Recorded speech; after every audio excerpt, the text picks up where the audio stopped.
नमस्कार। वीडियो की संख्या में देखते हैं मध्यकालीन भारत यानी मिडीवल इंडियन हिस्ट्री को इसमें देखेंगे।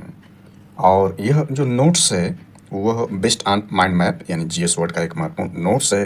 बेस्ड ऑन माइंड मैप उस पर आधारित यह महत्वपूर्ण लेक्चर है।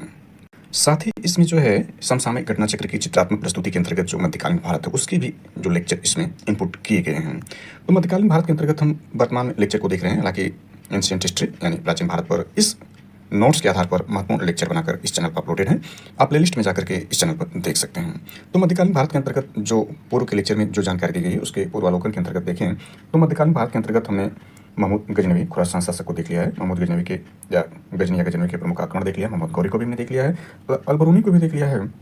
इसके बाद दिल्ली सल्तनत या मामलुक वंश को भी कल के लेक्चर में हमने देखा। इसके संस्थापक कुतुबुद्दीन ऐबक और इसमें प्रमुख जो रहे हैं सुल्तान या मामलुक सुल्तान रहे हैं, इनको भी हमने कल विस्तार से समझने का प्रयास किया। कुतुबुद्दीन ऐबक ये रहा। इसके बाद रजिया सुल्तान जो कि प्रथम मुस्लिम शासक रहे और बलवन को भी हमने देख लिया, वेरी वेरी इंपॉर्टेंट। इसके बाद इल्तुतमिश को भी हमने कल के अंक में महत्वपूर्ण इसके कार्य और सारी जानकारी देख लिया है। और जैसा कि हम देखें इसमें जो है दिल्ली सल्तनत में देखें तो ये आपके दिल्ली सल्तनत में 5 प्रमुख राजवंशों ने शासन किया है। और इसमें हमने गुलाम वंश या मामलुक वंश को कल के लेक्चर में देखा है। कल के लेक्चर में अपलोडेड है इस चैनल पर, आप देख सकते हैं। आज इस लेक्चर में देखेंगे खिलजी वंश को, यानी इसमें मध्यकालीन भारत पर आधारित जो नोट्स है वह समसामयिक घटना चक्र की जो चित्रात्मक प्रस्तुति है भारतीय इतिहास पर, उसमें मध्यकालीन भारत में जो इसके इनपुट लिए गए हैं उसको भी यहाँ पूर्वावलोकन के तौर पर देख सकते हैं। तो इसमें भारत में मुस्लिम आक्रमण को हमने देखा है, परीक्षा उपयोगी दृष्टि को भी इसमें समझा है। अरबों का सिंध पर आक्रमण, मोहम्मद बिन कासिम, इसके अलावा अरोड़ का युद्ध, महमूद गजनवी का परिचय, दाहिर इत्यादि के बारे में भी हमने देखा है। इसके बाद जो इसके दरबारी इतिहासकार उल्वी अलबरूनी और इसके बाद जो है फरिश्ता अलबरूनी और जो है महमूद गजनवी के जो 17 आक्रमण थे उसके आक्रमण को प्रमुख आक्रमण को हमने देखा। इसके बाद गौरी के आक्रमण में भारतीय राज्य उसके शासक कौन थे इस पर हमने चर्चा कर लिया है। मोहम्मद गौरी के बारे में सारी जानकारी और इसका जो सेनापति बख्तियार खिलजी राजा बहुत खूंखार रहा जिसने बंगाल और बिहार पर विजय किया, नालंदा और विक्रमशिला विश्वविद्यालय को नष्ट किया, इसके बारे में हमने देखा। इसके बाद राजपूतों के हार के कारण क्या रहे। इसके बाद मेन फैक्ट इसमें क्या है, दिल्ली सल्तनत को हमने देखा। दिल्ली सल्तनत के अंदर गुलाम वंश है, यह वेरी वेरी इंपॉर्टेंट कि गुलाम वंश में ये देखें तो इसका संस्थापक कुतुबुद्दीन ऐबक रहा गुलाम वंश का या मामलुक सुल्तान के अंतर्गत। वास्तविक संस्थापक इल्तुतमिश राजस्व गुलामों का गुलाम कहा जाता है। और कुल मिलाकर इसमें 11 जो है मामलुक सुल्तान रहे या गुलाम वंश के सुल्तान है। इसमें आखिरी जो है क्यूमर्स जिसका समय 1290 रहा जो कि मामलुक वंश का सुल्तान या गुलाम वंश का अंतिम सुल्तान साबित हुआ। इसके बाद इसमें देखें तो हमने बारी बारी से कुतुबुद्दीन ऐबक के बारे में विस्तार से देखा। इसकी उपाधियाँ ये रही, कुरान खा रहे, सुरीले स्वर में पाठ करने के कारण, कुरान का पाठ करने के कारण और लाखों का दान करने के कारण इसको 2 उपाधियाँ मिली। वेरी वेरी इंपॉर्टेंट है। प्रारंभिक जीवन महत्वपूर्ण राज्याभिषेक को भी हमने देखा। इसके निर्माण कार्य स्थापत्य कला के अंतर्गत भी हमने देखा कि दिल्ली में इसने कुव्वत उल इस्लाम मस्जिद बनाया, कुतुब मीनार का निर्माण प्रारंभ किया, नींव डाले, जबकि पूर्ण इसको इल्तुतमिश ने कराया। अजमेर में 2.5 दिन का झोपड़ा का निर्माण कराया। इसके बाद इल्तुतमिश को परिचय में देख सकते हैं। इल्तुतमिश से ये सारी जानकारी कल के लेक्चर में महत्वपूर्ण इस वीडियो को अपलोडेड है, उसको जाकर देख सकते हैं। इसके बाद रजिया सुल्तान और बलवन इत्यादि परीक्षा उपयोगी फैक्ट पर भी हमने महत्वपूर्ण जानकारी ली है। तो ये सारी जानकारी कल के लेक्चर में है, आप जाकर प्लेलिस्ट में उपलब्ध इस चैनल पर आप जाकर इसको देख सकते हैं, इस चैनल पर अपलोडेड है। तो इस लेक्चर में शुरू करते हैं खिलजी वंश। जैसा कि पूर्व के लेक्चर में हमने जानकारी दी थी कि जो सल्तनत काल है, सल्तनत काल में सबसे कम समय तक शासन जो किया था यही खिलजी वंश ने किया था, यानी 30 वर्ष तक इसने शासन किया। यानी खिलजी वंश देख सकते हैं 1290 से 1320 रहे, इसने 30 वर्ष तक, मात्र 30 वर्ष तक शासन किया। सबसे कम समय तक जो दिल्ली सल्तनत पर शासन किया था खिलजी वंश ने। जबकि सर्वाधिक समय तक जो शासन किया था वो तुगलक वंश ने किया था, जो लगभग 78 वर्ष तक शासन किया था तुगलक वंश ने। और सबसे बड़ा साम्राज्य जो था दिल्ली सल्तनत पर मोहम्मद बिन तुगलक का ही था। और बहलो लोदी जो कि दिल्ली सल्तनत में लोदी वंश का संस्थापक था, बहलो लोदी, इसने सर्वाधिक 38 वर्ष तक शासन किया है। दूसरा सबसे जो सर्वाधिक समय तक शासन किया वह तुगलक वंश का जो शासक फिरोज तुगलक था, उसने 37 वर्ष तक शासन किया। और जबकि इसमें देखें जो सैयद वंश है इसने 37 वर्ष तक दिल्ली सल्तनत में शासन किया था। कहानी का ऐसा हुआ कि दिल्ली पर प्रथम अफगान राज्य की स्थापना बहलो लोदी ने किया था और बहलो लोदी ही जो है दिल्ली सल्तनत पर सर्वाधिक समय तक शासन करने वाला सुल्तान रहा। इसने 38 वर्ष तक शासन किया था। जैसा कि अभी हमने देखा कि जो गुलाम वंश का अंतिम शासक यानी गुलाम वंश में 11 शासकों ने शासन किया था, उसमें अंतिम शासक जो उसका था वो शमसुद्दीन कैमूर था। और खिलजी वंश हमने देख रहे हैं इसमें कि 1290 से 1320 ईस्वी तक खिलजी वंश का शासन रहा, 30 वर्ष तक रहा। तो गुलाम वंश के शासन को समाप्त कर 13 जून 1290 ईस्वी को, ध्यान देना है, 13 जून 1290 ईस्वी को जलालुद्दीन फिरोज खिलजी ने खिलजी वंश की स्थापना किया। यानी इंपॉर्टेंट यह है इसमें कि खिलजी वंश की स्थापना कौन किया, तो जलालुद्दीन फिरोज खिलजी ने खिलजी वंश की स्थापना किया 13 जून 1290 ईस्वी को। इसने किलो खरी को अपनी राजधानी बनाया। यानी ध्यान देना है कि जो इसका संस्थापक यहाँ देख सकते हैं, इसका संस्थापक जलालुद्दीन फिरोज खिलजी जो इसका संस्थापक रहा, खिलजी वंश का संस्थापक जलालुद्दीन फिरोज खिलजी संस्थापक रहा और इसने अपनी राजधानी या कैपिटल किसको बनाया? किलो खरी को बनाया। राजधानी देखें तो किलो खरी को बनाया। कुलागढ़ में राज्याभिषेक कराया। राजधानी किलो खरी को बनाया और राज्याभिषेक जो कुलागढ़ में बनाया। इसके बाद आरिश ए मुमालिक यानी सेना मंत्री का पद का सृजन किया। यानी आरिश ए मुमालिक जो यह पद है ये कौन सृजन किया है? तो यही जो जलालुद्दीन फिरोज जो इसका संस्थापक रहा खिलजी वंश का, आरिश ए मुमालिक का मतलब सेना मंत्री इस पद का सृजन किया। कैकुकाबाद द्वारा शाइस्ता खां की उपाधि, यानी इसको जो है शाइस्ता खां की उपाधि मिली किसको? जलालुद्दीन फिरोज खिलजी जो संस्थापक रहा। और दिया कौन इसको यह उपाधि? कैकुवाद द्वारा इसको दिया गया, जो कि देखें गुलाम वंश का देखें तो 10वां सुल्तान रहा, क्योंकि आखिरी सुल्तान जो 11वां था शमसुद्दीन कैमूर था। यानी ये कैकुबाद ये है, इसको कैकाबाद के नाम से जानते हैं, जो 10वां सुल्तान रहा, इसने ही उपाधि दिया था, जिसका समय 1296 से 1290 और आखिरी की उम्र 1290 इसको हमने भी पूर्व में देखा था। तो कैकुवाद द्वारा इसको क्या उपाधि दी गई? शाइस्ता खां की उपाधि दी गई जलालुद्दीन फिरोज खिलजी को। इसके अन्य महत्वपूर्ण पद को भी देख लेते हैं। हमने देखा एक महत्वपूर्ण पद जो सेना मंत्री का था, जिसे आरिश ए मुमालिक कहा जाता था, का पद का सृजन किया। इसके बाद रीद ए मुमालिक जो गुप्तचर विभाग था, यह सृजन किया। इसके बाद वरीद संदेश वाहक होता था। मुनहियान सूचना दाता था। कोतवाल किलों की देखभाल करने वाले कोतवाल करते थे। और मुरब्बत यह निरीक्षक था, यानी इंस्पेक्टर था। तो अक्सर एग्जाम में यह पूछता है कि यह जैसे रीद ए मुमालिक कौन से विभाग का है, विकल्प दे देता है उसमें, तो ध्यान देना गुप्तचर विभाग है। इसके बाद मुनियाद क्या है, कोतवाल क्या है, वरीद क्या है, आजी मुमालिक क्या है और मुरब्बत क्या है, ये सारे जो डिपार्टमेंट है या विभाग है, इन सबों का जो आधुनिक रूप में जो है क्या कार्य था, यह वेरी वेरी इंपॉर्टेंट हो जाता है, इसको याद करना महत्वपूर्ण है। इसमें आगे देखते हैं तो जलालुद्दीन की हत्या, यानी ये देखें जो जलालुद्दीन फिरोज खिलजी जो इसका संस्थापक रहा खिलजी वंश का, जलालुद्दीन की हत्या 1296 यानी 1296 स्थापना कब किया? 1290 में, 13 जून 1290 को इसने स्थापना किया। यानी 6 वर्ष बाद जलालुद्दीन की हत्या 1296 में उसके भतीजा एवं दामाद, ध्यान देना है कि इसका भतीजा भी था और इसका दामाद भी था, जलालुद्दीन खिलजी ने कड़ा मानिकपुर यानी इलाहाबाद में कर दी। यानी जलालुद्दीन फिरोज की हत्या कौन किया? इसका भतीजा और दामाद था अलाउद्दीन खिलजी। अलाउद्दीन खिलजी ने कड़ा मानिकपुर जो कि इलाहाबाद या वर्तमान का जो प्रयागराज है उसमें उसने हत्या कर दी जलालुद्दीन फिरोज की, अलाउद्दीन खिलजी ने। तो 12 अक्टूबर 1296 ईस्वी में अलाउद्दीन दिल्ली का सुल्तान बना। यानी ध्यान देना है कि हत्या करके जो है 1296 में ही, यानी 22 अक्टूबर 1296 ईस्वी में अलाउद्दीन जो था अलाउद्दीन खिलजी दिल्ली का सुल्तान बना। चलिए अब इसमें अलाउद्दीन के बारे में महत्वपूर्ण रूप से देखते हैं। अलाउद्दीन खिलजी ये रहा, एग्जाम के दृष्टिकोण से ये अति महत्वपूर्ण है। हालांकि इसमें देखें तो यह एक तरह से क्रूर भी कहा जा सकता है, क्योंकि यह भतीजा और दामाद होने के बावजूद भी अलाउद्दीन खिलजी जो है कड़ा मानिकपुर में इलाहाबाद में जो है इसके संस्थापक की हत्या कर देता है। तो इसमें देखें अलाउद्दीन खिलजी के बारे में देखते हैं। बलवन के लाल महल में राज्याभिषेक कराया। हमने देखा कि जो बलवन था आपका गुलाम वंश का एक महत्वपूर्ण शासक था, जो सर्वाधिक समय तक शासन करने वालों में वो शासक जो सुल्तान शामिल था, लगभग 20 वर्ष तक शासन किया था। हालांकि उसका दामाद जो था नसरुद्दीन महमूद, उसने भी 20 वर्ष तक शासन किया, हमने पूर्व के लेक्चर में देख लिया है और आज भी हमने देखा था उसको, आप देख सकते हैं शुरुआत में उस पर चर्चा हमने किया था। तो बलवन के राजमहल में राज्याभिषेक कराया अलाउद्दीन खिलजी। सिकंदर की उपाधि, यानी अलाउद्दीन खिलजी, ध्यान देना है कि इसने सिकंदर की उपाधि धारण की। बचपन का नाम इसका गुरशाप था, ये वेरी वेरी इंपॉर्टेंट है। यानी बचपन का इसका नाम क्या था? गुरशाप था। यानी अलाउद्दीन की बचपन का नाम अली था, गुरशाप था, अली भी कहीं, यानी अली भी था और गुरशाप था, यहाँ गुरशाप दिया है, ध्यान देना है कि अली भी था। अलाउद्दीन की बचपन का नाम अली था, गुरशाप था। इसके काल में मंगोलों के कई आक्रमण हुए, ध्यान देना कि इसके काल में भी मंगोलों के कई आक्रमण हुए। हमने देखा कुतुबुद्दीन ऐबक और इल्तुतमिश के समय, और इल्तुतमिश नहीं बल्कि कुतुबुद्दीन ऐबक और बलवन के समय भी जो थे मंगोल के आक्रमण जारी थे। जिसमें देखें तो यह जो था कुतुबुद्दीन ऐबक जो था चंगेज खान से बचने के लिए ख्वारिज्म के सम्राट जलालुद्दीन को इल्तुतमिश ने चंगेज खान से बचने के लिए ख्वारिज्म के सम्राट जलालुद्दीन को इल्तुतमिश ने अपने यहाँ शरण नहीं दी थी। हालांकि हमने कुतुबुद्दीन ऐबक कहा था, उसको करेक्शन कर लेते हैं। यानी इसमें यह जो था आपका इल्तुतमिश ने ऐसा किया था, शरण नहीं दिया था ख्वारिज्म के सम्राट जलालुद्दीन को चंगेज खान से बचने के लिए। और बलवन के बारे में भी हमने देखा था कि बलवन 1266 में गयासुद्दीन बलवन के नाम से दिल्ली पर बैठा। तो यह मंगोलों के आक्रमण से दिल्ली की रक्षा करने में सफल रहा था।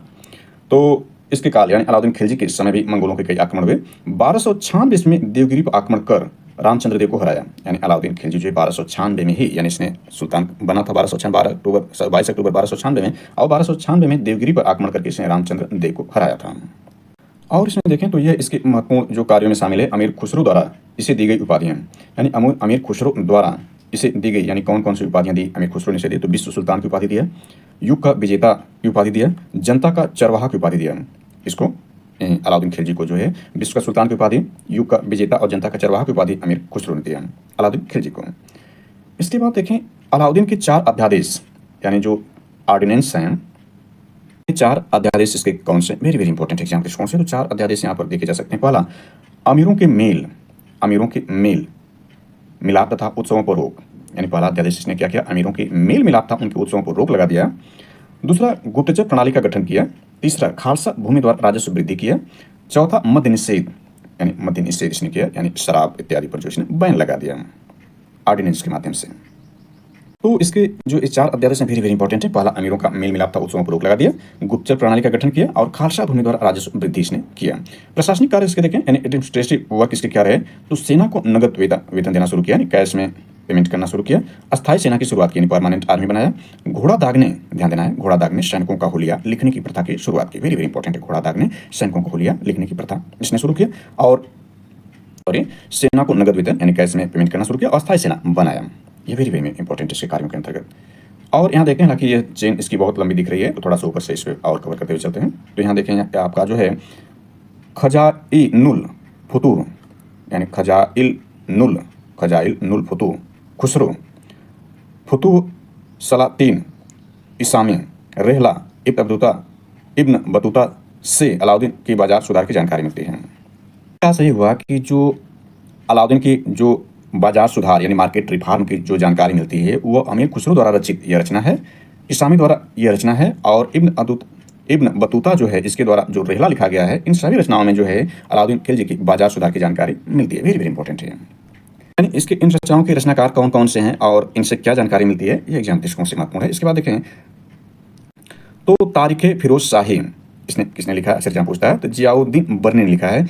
में अलाउद्दीन की आर्थिक नीतियों की जानकारी मिलती है, यानी तारीख फिरोज शाही में अलाउद्दीन की आर्थिक नीतियों की जानकारी मिलती है, जिसके रचनाकार जो है जियाउद्दीन बर्नी हैं।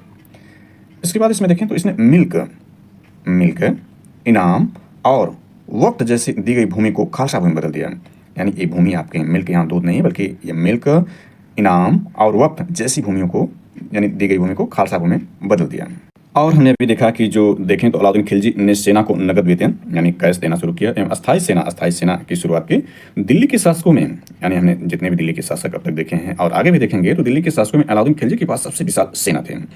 इसके बाद देखें तो घोड़ा दागने एवं सैनिकों को हुलिया लिखने की प्रथा की शुरुआत अलाउद्दीन खिलजी ने की थी। अलाउद्दीन ने भू राजस्व की दर को बढ़ाकर उपज का 1/2 भाग यानी आधा कर दिया था। अलाउद्दीन खिलजी ने भू राजस्व की दर को क्या कर दिया था, आधा कर दिया था, यानी उपज का आधा या 1/2 कर दिया था। आगे से हम देखते हैं, यहाँ पर दिया गया है भू राजस्व बढ़ाकर 1/2 कर दिया गया, यानी उपज का आधा कर दिया था। चराई कर गढ़ी कर लगाया, यानी इसने कौन सा कर लगाया, चराई कर लगाया और गढ़ी कर लगाया। यानी इसमें यह ध्यान देना है कि अलाउद्दीन खिलजी द्वारा लगाए जाने वाले 2 नवीन कर यह शामिल है, चराई कर और गढ़ी कर। चराई कर का मतलब दुधारू पशुओं पर लगाए वाला जो दूध देते थे पशु, उस पर जो लगाया गया कर वह चराई कर था। दूसरा गढ़ी कर घरों एवं झोपड़ी पर लगाया जाने वाला जो कर था वो गढ़ी कर था। इसके अलावा देखें तो इसने मूल्य नियंत्रण प्रणाली को लागू किया, यानी इसका अर्थ ये हुआ कि इसने व्यापारियों में बेईमानी रोकने के लिए कम तौलने वाले व्यक्ति के शरीर से मांस काट लेने का आदेश दिया था। इसने अपने शासनकाल में मूल्य नियंत्रण प्रणाली को सुदृढ़ता से लागू किया, यानी मूल्य नियंत्रण प्रणाली को सुदृढ़ता से लागू किया। और जो बेईमान व्यापारी थे वो कम जो तौलते थे, यदि ऐसा पाया गया तो उसके शरीर से मांस काट करके उतना पूर्ति किया जाता था, इसने ऐसा आदेश दिया था। इसमें थोड़ी जानकारी एक्स्ट्रा और ऐड करते चलते हैं। हमने देखा कि अमीर खुसरो द्वारा इसको 3 उपाधियां दी गई थी, ये उपाधियां। तो अमीर खुसरो के बारे में थोड़ी जानकारी देख लेते हैं। तो देखें, अमीर खुसरो का मूल नाम मोहम्मद हसन था, यानी अमीर खुसरो का मूल नाम क्या था, मोहम्मद हसन था। उसका जन्म पटियाली पश्चिमी उत्तर प्रदेश में बदायूं के पास में 1253 ईस्वी में हुआ था। ध्यान देना है कि अक्सर पूछा जाता है अमीर खुसरो का जन्म कहाँ हुआ था, तो उसका जन्म पटियाली है। पटियाली जो वर्तमान देखें तो पश्चिमी उत्तर प्रदेश के बदायूं के पास है, 1253 ईस्वी में हुआ था। खुसरो प्रसिद्ध सूफी संत शेख निजामुद्दीन औलिया के शिष्य थे। वह बलवन से लेकर मोहम्मद तुगलक तक दिल्ली सुल्तानों के दरबार में रहे। ध्यान देना है कि वो बलवन जो गुलाम वंश का महमूद शासक रहा, बलवन से लेकर के मोहम्मद बिन तुगलक यानी तुगलक वंश का जो शासक था मोहम्मद तुगलक तक दिल्ली सुल्तानों के दरबार में रहे। इन्हें तूतीय हिंद, भारत का तोता के नाम से भी जाना जाता है।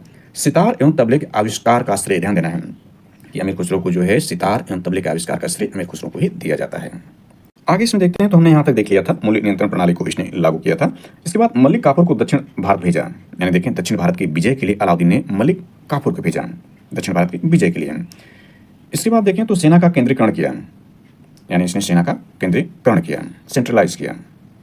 और अभी हमने देखा पूर्व में कि इसने जो उपाधि का धारण किया था, इसकी उपाधि देखें तो सिकंदर की उपाधि धारण किया था। तो सिकंदर यह पूर्ण रूप नहीं बल्कि सिकंदर ए शानी की उपाधि से स्वयं को अलाउद्दीन खिलजी ने विभूषित किया था। हालांकि सिकंदर ही पूछ सकता है, लेकिन सिकंदर ए शानी की उपाधि से स्वयं को अलाउद्दीन खिलजी ने विभूषित किया था। दैवी अधिकार के सिद्धांत को अलाउद्दीन ने चलाया था, यानी दैवी आधिकारिक सिद्धांत को कौन चलाया था? अलाउद्दीन ने चलाया था। और अभी हमने देखा कि यह जो है मूल्य प्रणाली नियंत्रण, यानी बाजार में जो मूल्य प्रणाली नियंत्रण थे उसके, यानी बाजार नियंत्रण करने के लिए अलाउद्दीन खिलजी द्वारा बनाए जाने वाले नवीन पद कौन से रहे? तो यह पद हम देख सकते हैं, इसमें दीवान ए रियासत था। इसने क्या किया था कि बाजार नियंत्रण यानी मूल्य नियंत्रण प्रणाली को जो है लागू करने के लिए इसने दीवान ए रियासत, यानी इसका मतलब है आर्थिक मामलों की स्थापना किया। दीवान ए रियासत का मतलब है यह व्यापारियों पर नियंत्रण रखता था, यह बाजार नियंत्रण की पूरी व्यवस्था का संचालन करता था। दीवान ए रियासत यानी आर्थिक मामलों संबंध था। इसके अलावा देखें तो बाजार नियंत्रण के लिए अन्य जो पद, नवीन पद बनाए गए थे, हमने दीवान ए रियासत देखा। दूसरा इसमें शाहना ए मंडी था। प्रत्येक बाजार में बाजार का अधीक्षक होता था शाहना ए मंडी। नवीन पद के अंतर्गत हम देख रहे हैं दीवान ए रियासत, यहाँ पर हमने देखा आर्थिक मामले हैं। शाहना ए मंडी यहाँ पर यह है, तो शाहना ए मंडी प्रत्येक बाजार में बाजार का अधीक्षक था। इसके बाद बरीद देखें तो बाजार के अंदर घूमकर बाजार का निरीक्षण करता था बरीद। इसके बाद मुनहियान व गुप्तचर गुप्त सूचना प्राप्त करता था। यह नए सृजित पद थे, किसके लिए? बाजार नियंत्रण के लिए। इसके अलावा देखें तो इसके स्थापत्य कला में कौन शामिल है, इसके द्वारा निर्माण कौन से कराए गए थे? तो जमायत खाना मस्जिद, अलाई दरवाजा यानी इस्लामी वास्तुकला का रत्न अलाई दरवाजा कहा जाता है। इसके बाद सीरी का किला, हजार खंभा महल का निर्माण यहीं अलाउद्दीन खिलजी ने कराया था। यानी ध्यान देना है कि जमायत खाना मस्जिद, अलाई दरवाजा, सीरी का किला था, हजार खंभा महल का निर्माण अलाउद्दीन खिलजी ने करवाया था। यानी यह देख सकते हैं इसके निर्माण कार्य में शामिल है। इसके बाद ध्यान देना है कि इसने चित्तौड़ का नाम खिजाबाद किया, यानी चित्तौड़ जो था उसका नाम खिजाबाद किया। यहाँ का राजा रतन सिंह था, यानी जो चित्तौड़ का राजा रतन सिंह था उसका नाम उसने बदलकर खिजाबाद कर दिया था। कौन? अलाउद्दीन खिलजी ने किया था। और इसमें ध्यान दें, हमने देखा कि दीवान ए रियासत जो आर्थिक मामले देखता था, तो इसने क्या किया? अलाउद्दीन ने मलिक याकूब को दीवान ए रियासत नियुक्त किया था। अलाउद्दीन द्वारा नियुक्त परवाना नवीस नामक अधिकारी वस्तुओं की परमिट जारी करता था। ध्यान देना है कि परवाना नवीस जो अधिकारी था वह वस्तुओं की परमिट जारी करता था। इसके बाद हमने देखा था जो साना ए मंडी है, साना ए मंडी यहाँ खाद्यान्नों की बिक्री हेतु लाया जाता था। और सराय ए अदल यहाँ वस्त्र, शक्कर, जड़ी बूटी, मेवा, दीपक का तेल, अन्य निर्मित वस्तुएं बिकने के लिए आती थी। इसके अलावा देखें तो मूल्य नियंत्रण को सफल बनाने के लिए मुहतसिब यानी सेंसर एवं नाजिर नाप तौल अधिकारी की महत्वपूर्ण भूमिका थी। और इसमें देखें तो यह महत्वपूर्ण रूप से है कि अलाउद्दीन खिलजी के शासन काल में मंगोलों ने भारत पर अपना अंतिम आक्रमण किया था। ये वेरी इंपॉर्टेंट है कि अलाउद्दीन खिलजी के समय में या शासन काल में मंगोलों ने भारत पर अपना अंतिम आक्रमण किया था। अलाउद्दीन खिलजी की मृत्यु 5 जनवरी 1316 ईस्वी को हो गई थी। कुतुबुद्दीन मुबारक खिलजी, ध्यान देना है, कुतुबुद्दीन मुबारक खिलजी 1316 ईस्वी में दिल्ली के सिंहासन पर बैठा। इसे नग्न स्त्री पुरुष की संगत पसंद थी। मुबारक खिलजी कभी कभी दरबार में स्त्रियों का वस्त्र पहनकर आ जाता था। बर्नी के अनुसार मुबारक कभी कभी नग्न होकर दरबारियों के बीच दौड़ा करता था। मुबारक खां ने खलीफा की उपाधि धारण की थी। और इसमें देखें तो मुबारक के वजीर खुसरो खां ने 15 अप्रैल 1320 ईस्वी को इसकी हत्या कर दी। और स्वयं दिल्ली के सिंहासन पर बैठा खुसरो खां ने पैगंबर के सेनापति की उपाधि धारण की थी।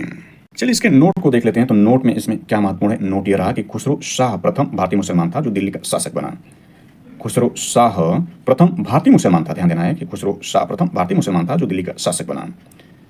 कुतुबुद्दीन मुबारक शाह खिलजी स्वयं को खलीफा घोषित करने वाला प्रथम सुल्तान था। यह भी इंपॉर्टेंट नोट है कि ध्यान दें इसमें, यह आपका जो है कि कुतुबुद्दीन मुबारक शाह जो था खिलजी, यानी कुतुबुद्दीन मुबारक शाह खिलजी जो था स्वयं को यानी खुद को खलीफा घोषित करने वाला प्रथम सुल्तान था। और भारतीय मुसलमानों में देखें जो दिल्ली का शासक बना था वो खुसरो शाह था। अभी हमने देखा इसी के बारे में, कुतुबुद्दीन मुबारक शाह के बारे में हमने देखा था कि इसे नग्न स्त्री और पुरुषों की संगत पसंद थी। और यह जो है अलाउद्दीन खिलजी की मृत्यु 5 जनवरी 1316 को हो गई थी। तो कुतुबुद्दीन मुबारक खिलजी यही था जो 1316 में दिल्ली के सिंहासन बैठा था, जिसे नग्न स्त्री और पुरुष की पसंद थी। और मुबारक खिलजी कभी कभी मुबारक खिलजी जो था, यानी ये कुतुबुद्दीन मुबारक खिलजी जो था, कभी कभी दरबार में स्त्रियों का वस्त्र पहनकर भी आ जाता था। तो ये जानकारी हमने देख लिया था। मुबारक के वजीर खुसरो खां, यानी खुसरो शाह यहाँ पर ये वजीर था, यानी इसका वजीर था। कुतुबुद्दीन मुबारक शाह जो स्वयं को खलीफा घोषित किया था ऐसा प्रथम सुल्तान था। और इसका वजीर जो खुसरो शाह था यह प्रथम भारतीय मुसलमान था जो शासक बना था। कब बना था? 15 अप्रैल 1320 ईस्वी को इसकी हत्या, यानी अपने ही जो यह सुल्तान था इसकी हत्या करके इसका वजीर जो शासक बना था।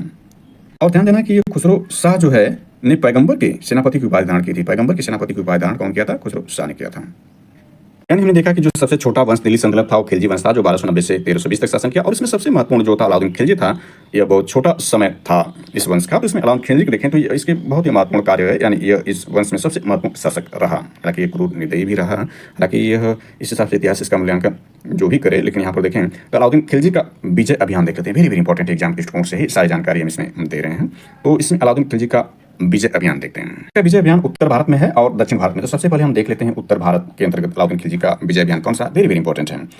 यह राज्य रहे, शासक रहे, वर्ष रहे और खिलजी सरदार कौन थे, अक्सर एग्जाम पूछा जाता है। तो यहाँ पर देखा जा सकता है, यानी इसमें हम इसमें देखें तो यह आपका जो है, यानी उत्तर भारत में जो राज्य गुजरात है, यानी महत्वपूर्ण राज्यों में शामिल है। उस दौरान इसका शासक जो था गुजरात का, वो रायकरण बघेला या कर्ण था, गुजरात का शासक। 1299 ईस्वी में इसने विजित किया अलाउद्दीन खिलजी। उस दौरान जो खिलजी सरदार था उलूग खां और नुसरत खां था। वेरी वेरी इंपॉर्टेंट है, अक्सर यूपीपीएससी यानी उत्तर प्रदेश लोक सेवा आयोग के एग्जाम में पूछा गया है, कई बार पूछा गया, इसलिए इंपॉर्टेंट हो जाता है। तो ये अलाउद्दीन खिलजी द्वारा विजित अभियान में यानी गुजरात को विजित कब किया, 1299 में किया।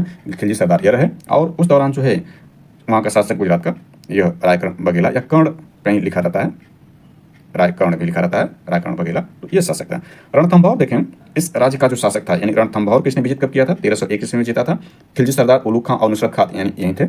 और उस दौरान जो शासक था रणथंभौर के राणा हमीर देव थे, यानी चौहान शासक जो थे, राणा हमीर देव वहाँ के शासन कर रहे थे। इसके बाद चित्तौड़ देखें, इस पर हमने ऊपर देखा, चित्तौड़ को उसने 1303 में विजित किया और खिलजी सरदार अलाउद्दीन खिलजी स्वयं था, यानी अलाउद्दीन खिलजी के नेतृत्व में ही चित्तौड़ को जीता गया और चित्तौड़ का उस दौरान शासक रतन सिंह था। इसके बाद मालवा देखें तो मालवा को इसने विजित किया 1305 में, यानी क्रम को भी याद किया जा सकता है, सबसे पहले यह फिर यह है। मालवा को इसने 1305 में विजित किया और सरदार जो था आइनुल मुल्क मुल्तानी था और जो शासक था मालवा का उस दौरान महल कदेव था, यानी महल कदेव जो शासक था मालवा का था। इसके बाद देखें तो सिवाना को इसने 1308 में विजित किया और सरदार जो था यह, यानी अलाउद्दीन खिलजी का जो सरदार था वो कमालुद्दीन कुर्ग था और सिवाना का जो शासक उस दौरान था शीतलदेव, यानी परमार वंशी जो शीतलदेव थे, यह सिवाना के शासक थे। इसके बाद जालौर देखें, उत्तर भारतीय जो राज्य जालौर है इसको विजित किया सबसे लास्ट में, यानी उत्तर भारतीय राज्यों में सबसे लास्ट में 1311 में विजित किया है। और यहाँ के जो यानी जो सरदार उस दौरान था कमालुद्दीन कुर्ग था, यानी ऊपर जो सिवाना को विजित किया था यहीं था। और उस दौरान जो है जालौर के शासक कान्हदेव या कृष्णदेव थे। सबसे अंत में जो है जालौर उत्तर भारतीय राज्यों में विजित करता है और सबसे पहले किसको किया है, गुजरात को किया है। दक्षिण भारतीय राज्यों में देखें तो यह महत्वपूर्ण राज्य ने उत्तर भारत के कितने राज्य रहे इसमें देख सकते हैं, तो आपके राज्य इसमें शामिल रहे। उत्तर भारत के 6 राज्यों को इसने विजित किया था, सबसे पहले गुजरात किया, फिर रणथंभौर को, फिर चित्तौड़, फिर मालवा, फिर सिवाना, फिर जालौर को। इसके बाद दक्षिण भारतीय राज्यों में देखें तो आप मिलाकर इसमें 5 राज्यों को विजित करता है। इसमें देखें देवगिरी, वेरी वेरी इंपॉर्टेंट है, अभी हमने ऊपर इसके बारे में देखा था। देवगिरी को इसने 1296 में विजित किया, यानी इन सभी में देखें तो सबसे पहले यह आपका जो है देवगिरी ही विजित होता है। सबसे पहला इसका जो है दक्षिण भारत में यह 1296 विजिट करता है। इसके बाद गुजरात को विजित करता है, दूसरे स्थान गुजरात है ओवरऑल में देखा जाए तो देवगिरी को विजित करता है और ये 1296 में, और अलाउद्दीन ही इसका सरदार रहता है, यानी सेनापति अलाउद्दीन खिलजी स्वयं रहता है। और यहाँ के शासक देवगिरी के जो शासक रहते हैं वो रामचंद्र देव, यानी यादव शासक, जो यादव वंश के जो शासक रामचंद्र देव जी थे, इनको जो है यह विजित करता है देवगिरी में अलाउद्दीन खिलजी। इसके बाद देवगिरी में देखें तो देवगिरी को पुनः यह विजित करता है 1307 ईस्वी में यहाँ, और ये सरदार मलिक काफूर रहता है और यहाँ पर भी रामचंद्र जो यहाँ का शासक था, रामचंद्र देव शासक रहा देवगिरी का, यानी 2 बार इसने किया 1296 में। इसके बाद देखें तो 11 साल बाद पुनः विजित करता है मलिक काफूर के नेतृत्व में। इसके बाद वारंगल को देखें, वारंगल देखें तो यहाँ का जो वारंगल को इसने विजित किया 1309 में, यानी 2 साल बाद, और यह मलिक काफूर के नेतृत्व में ही यह विजित करता है। और यहाँ का जो शासक थे प्रताप रुद्रदेव थे, यानी प्रताप रुद्रदेव यहाँ के शासक है जो काकतीय वंश से संबंधित है। इस पर हमने चर्चा कर लिया, काकतीय वंश को वेरी वेरी इंपॉर्टेंट है, आगे इसमें लेक्चर में आप प्लेलिस्ट में उपलब्ध सारी जानकारी देख सकते हैं। काकतीय वंश को दक्षिण भारतीय राज्यों के अंतर्गत यह महत्वपूर्ण लेक्चर बनाकर अपलोडेड है। इसके बाद देखें द्वार समुद्र जो राज्य है इसको 1310 में विजित करता है और यहाँ पर भी मलिक काफूर, यानी यहाँ देखें तो केवल एक में अलाउद्दीन रहता है, अंतर दक्षिण भारत के सारे जो विजित है, यानी शेष जो 4 को विजित इसके जो सेनापति या जो सरदार मलिक काफूर द्वारा विजित किया जाता है। तो इसमें द्वार समुद्र देखें तो 1310 में विजित करता है और द्वार समुद्र का जो शासक उस दौरान जो होशल, यानी होशल वंश की राजधानी जो द्वार समुद्र थी, तो होशल वंश का जो शासक था द्वार समुद्र पर वीर बल्लाल थर्ड था। इस पर मैंने चर्चा कर लिया है, आप देख सकते हैं उसको। तो मलिक काफूर ने इसको विजित किया 1310 में। देवगिरी देखें, देवगिरी को इसने देखें तो 3 बार विजित किया है। शुरुआती सबसे पहले इसका विजित मेरा, फिर दूसरा रहा, इसके बाद तीसरी बार जिसने विजित किया तो 1313 में किया। 1313 का मतलब ये हुआ कि इसको आखिरी भी कर सकते हैं, शुरुआत भी देवगिरी से हुआ और समापन भी इसका देवगिरी से हुआ। देवगिरी और मलिक काफूर इस दौरान रहा अलाउद्दीन खिलजी का सरदार, 1313 में इसको विजित किया। और उस दौरान देवगिरी का जो शासक था वह शंकर देव सिंहगढ़ सेकंड था। तो यह अलाउद्दीन खिलजी द्वारा विजय अभियान को हमने देखा। इसमें उत्तर भारत में जो विजित 6 राज्य रहे और उनके शासकों को, वर्ष को भी, और खिलजी सरदार कौन थे, ये वेरी वेरी इंपॉर्टेंट एग्जाम दृष्टिकोण से एग्जाम पूछता है। और दक्षिण भारत में जो 5 राज्य रहे उनके शासक उस दौरान कौन थे और किस वर्ष विजित किया है और कौन सरदार थे, यह भी वेरी वेरी इंपॉर्टेंट एग्जाम दृष्टिकोण से, तो इसको देख करके तैयार किया जा सकता है। तो यह एक छोटा जो वंश था, सबसे छोटे समय तक 30 वर्ष तक शासन किया दिल्ली सल्तनत पर, खिलजी वंश को हमने देखा। आगे हम देखेंगे तुगलक वंश को, जो दिल्ली सल्तनत को देखें तो सर्वाधिक समय तक जो शासन करने वाला वंश था तुगलक वंश। नेक्स्ट लेक्चर में कवर किया जाएगा। Thanks for watching this.